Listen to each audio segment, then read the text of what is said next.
What's up, everybody? Welcome into DodgerHeads, presented by DodgerBlue.com, part of the Medium Large Sports Network. My name is Jeff Spiegel. Happy to welcome in a new guest, Kyle Glaser, host and analyst over at Foul Territory, also hosts a Padres-themed show we're going to get into, and a guy I've been following since his Baseball America days. So, Kyle, thanks for making some time for us. Yeah, my pleasure. Happy to join you.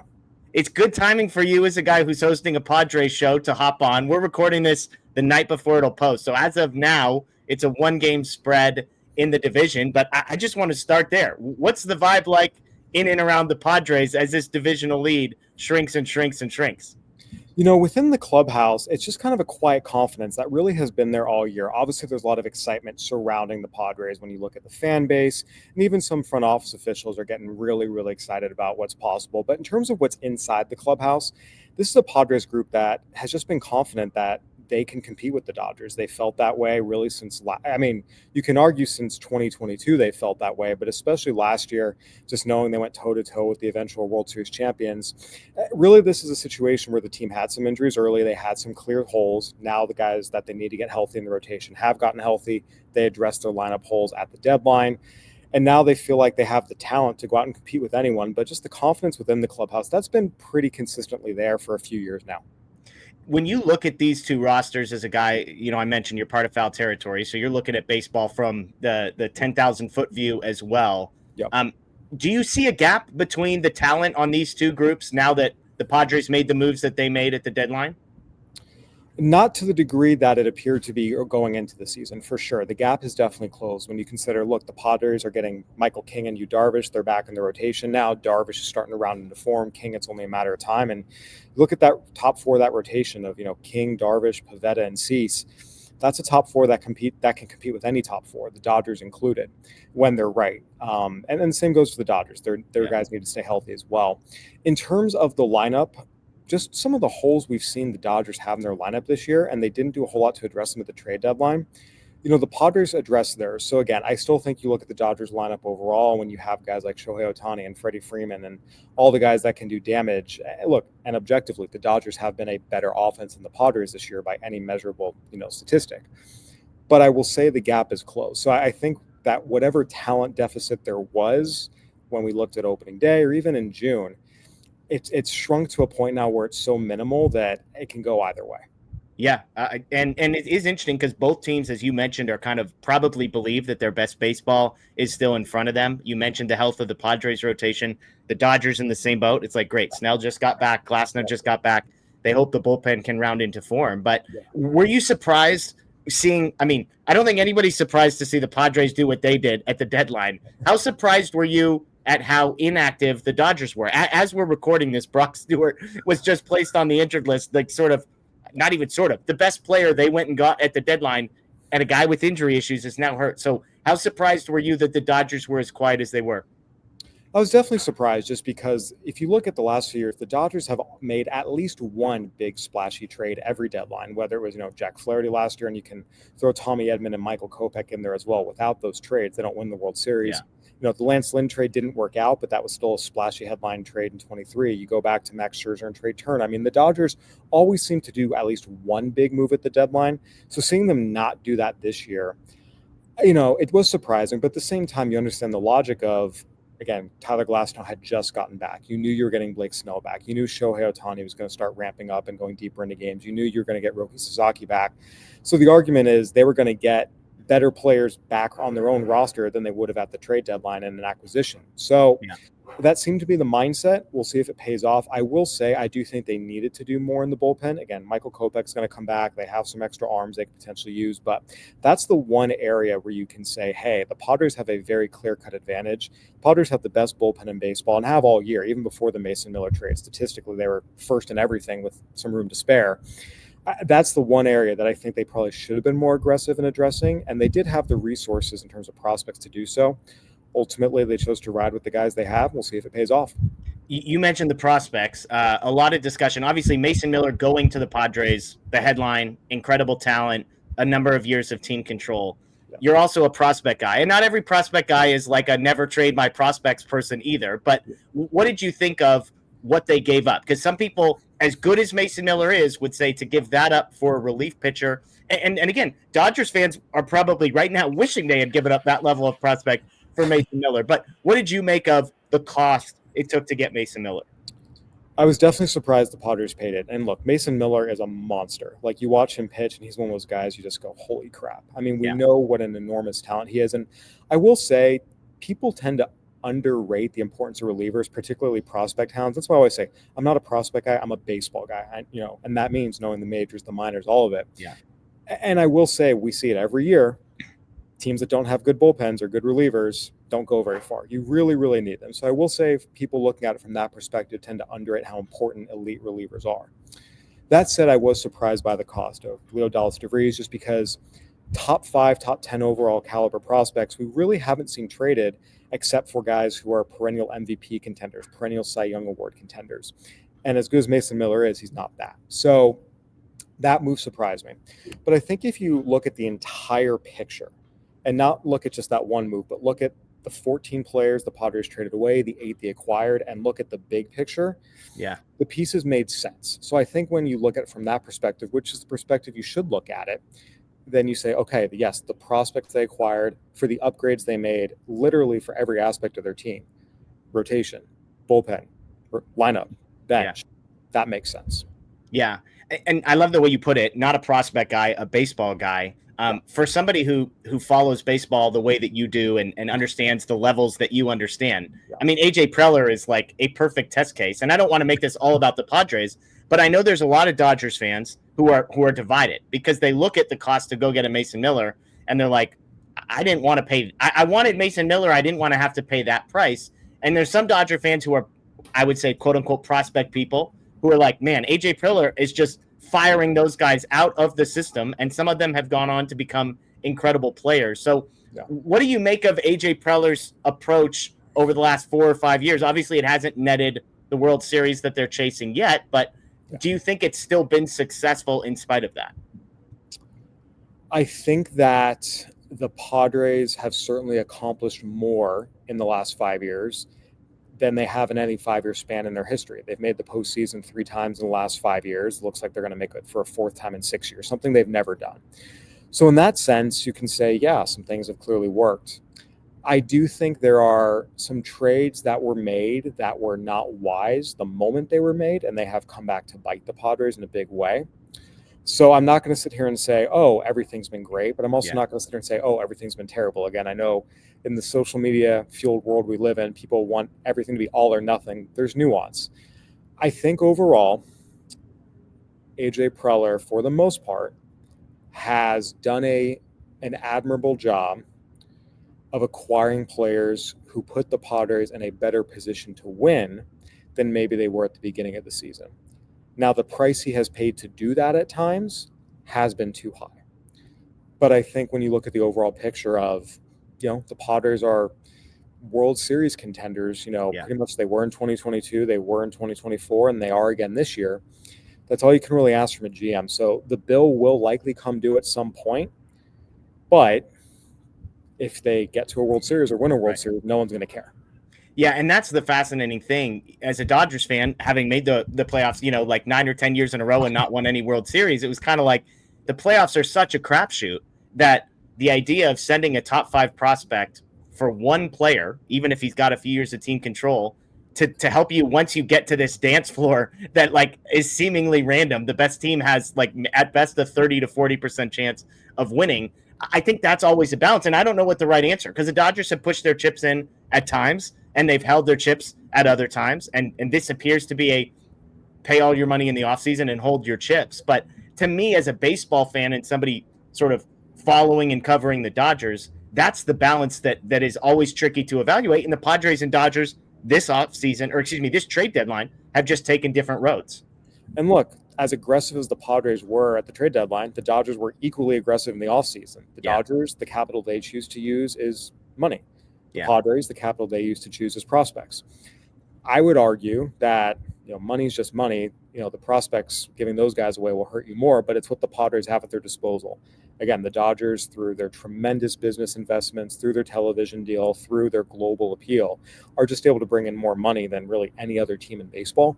And so, they have more money at their disposal to use, which again, credit to them for building the organization they have where that's the case.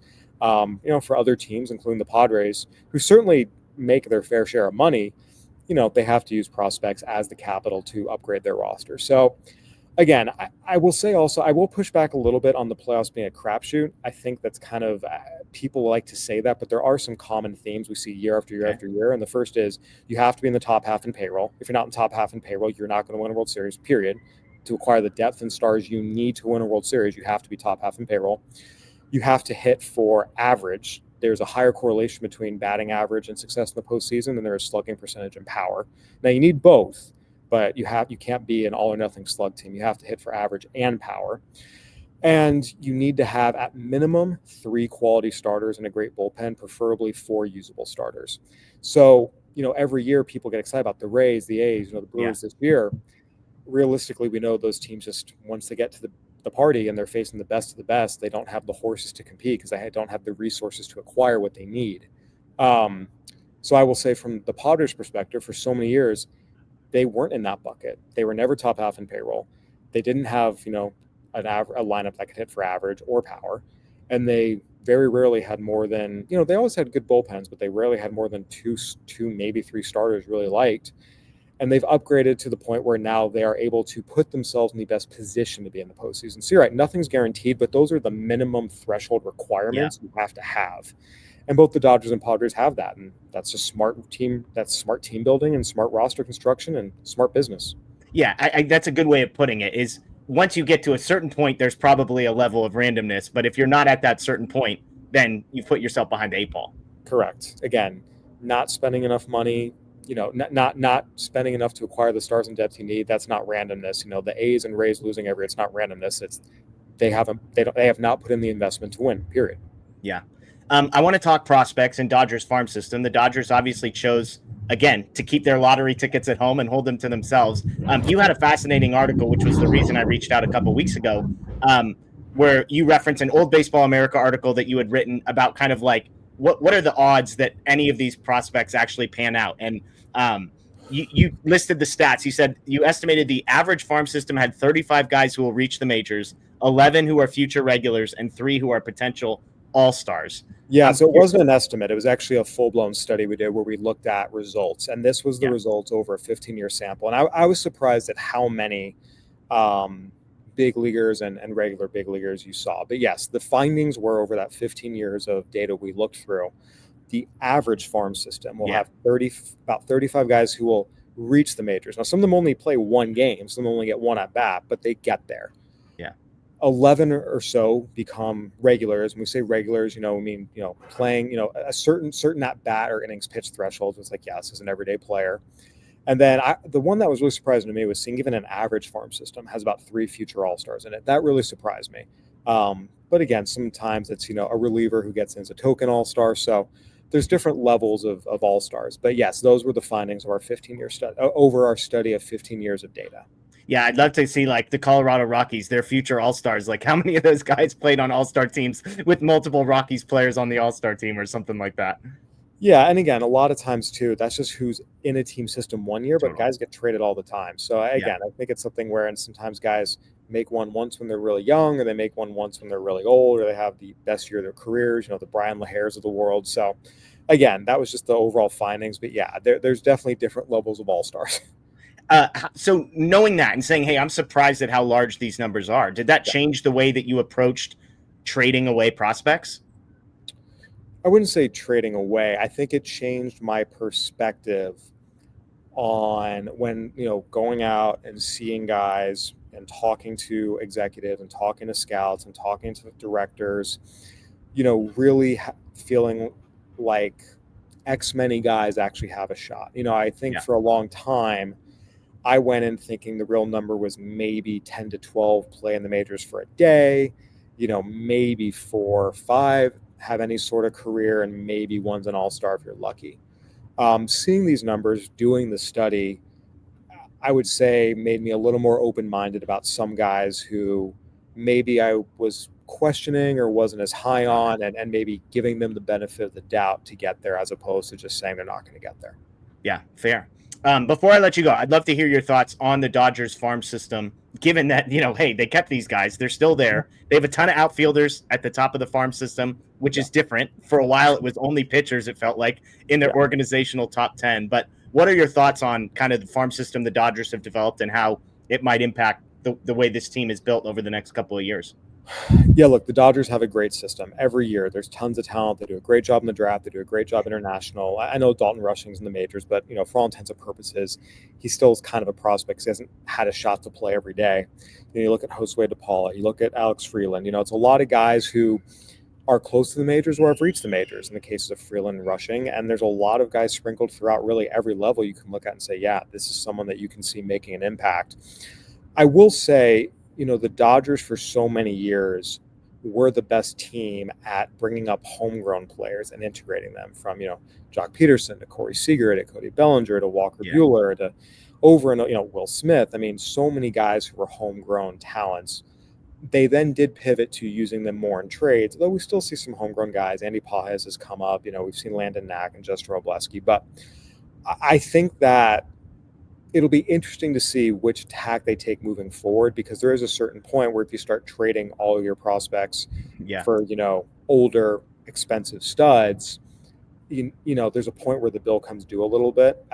I'll be curious to see what the Dodgers do, but if they want to say, hey, we want to focus a little more on developing guys and making them, homegrown talents for the Dodgers, they certainly have the pieces to do that. If they say, hey, we want to use these guys to go make trades, they also have the pieces to do that. It's really up to the Dodgers. They have the power and the talent to kind of go whichever direction they want. Yeah, Andrew Friedman always talks about optionality, and it feels like that's exactly what they have. Is like, do we want to build this thing out organically? Do we want to trade? And sometimes it's a combo of both, right? You're going and trading for a guy that you think is going to be a part of the core for 5 to 10 years, moving forward. And I will say, too, look at every single World Series winner. Every single one of them made an impact trade, and at some point, normally at the trade deadline, that fundamentally altered their team's quality and ultimately fundamentally altered their outcome. The Royals don't win the 2015 World Series if they don't trade for Johnny Cueto and Ben Zobrist. The Cubs don't win 2016 World Series if they don't trade for Roldis Chapman. The Astros don't win 2017. Well, if they don't cheat, but also if they don't acquire Justin Verlander.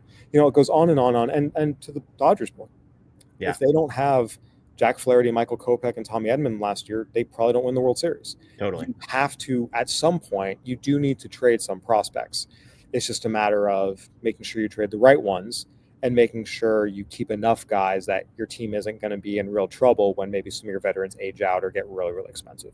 Yeah, and the Dodgers are hoping their trade deadline acquisitions were guys that were just on the injured list. It's Tanner Scott coming back. It's Blake Snell coming back. It's Michael Kopech coming back. And so, again, whether or not it works remains to be seen. Do you think, last one, I'll get you out of here, Padres, Dodgers, do you think these are the two best teams in the National League?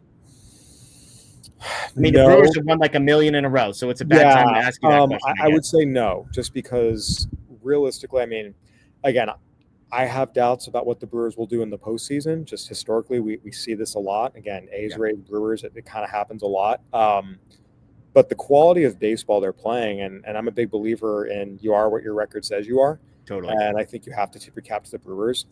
And I also think the Phillies are a really good team. I think not enough people are talking about them. Everyone's so focused on the Mets collapsing and what went wrong with the Braves and Dodgers, Padres. It's like the Phillies, talk about deep lineup 1 to 9, talk about ridiculous rotation, talk about bullpen that now has some new weapons, and Joan Duran, and we'll see what David Robertson has. If I had to pick a team to come out of the National League and reach the World Series today, I would pick the Phillies. I feel like they're almost flying under the radar, which is very strange to me, but I mean, Phillies to me are the favorite. I just think they're the best team. But yeah, look, the Dodgers, we know what they're capable of. The Padres are playing great baseball. The Cubs have a dangerous lineup. And look, at a certain point, you have to tip your cap to the Brewers and what they've done. So I will say I believe that 6 of the 8 best teams in baseball reside in the National League. And I think the NL is just going to be a ton of fun down the stretch and through the National League playoffs. Well, look, as Dodger fans, we're hoping it's not a ton of fun. All right, Kyle, we want there to be like a 7-8 game gap with the Dodgers in first, Padres in second, and no fun down the stretch. That's what we're rooting for. Again, I think every team's fan base would love that. No drama, straightforward. Everyone's healthy, easy. We're able to cruise, but also not be so cold. We come out, not be so far ahead we come out cold in the wild card round. I think every fan base is hoping for the perfect scenario. Realistically, we know that what we all hope and dream for isn't what happens. I think it's going to be very tight between the Padres and Dodgers the rest of the season. I think it will be very tight for home field advantage. I think the entire National League playoff race is going to be very, very tight and very, very exciting. I'm with you. That is Kyle Glaser, again, a foul territory analyst and host, also hosts Friars territory as well. So, Kyle, we appreciate your time and taking a few minutes to hop on with us, talk Dodgers, Padres. And if this does get as exciting as you talk about, we might have to have you back on towards the end of the season. Yep, happy to join you anytime. All right. Thanks, everybody, for watching. Again, this is Dodger Heads. Enjoy the rest of your day. As always, go Dodgers.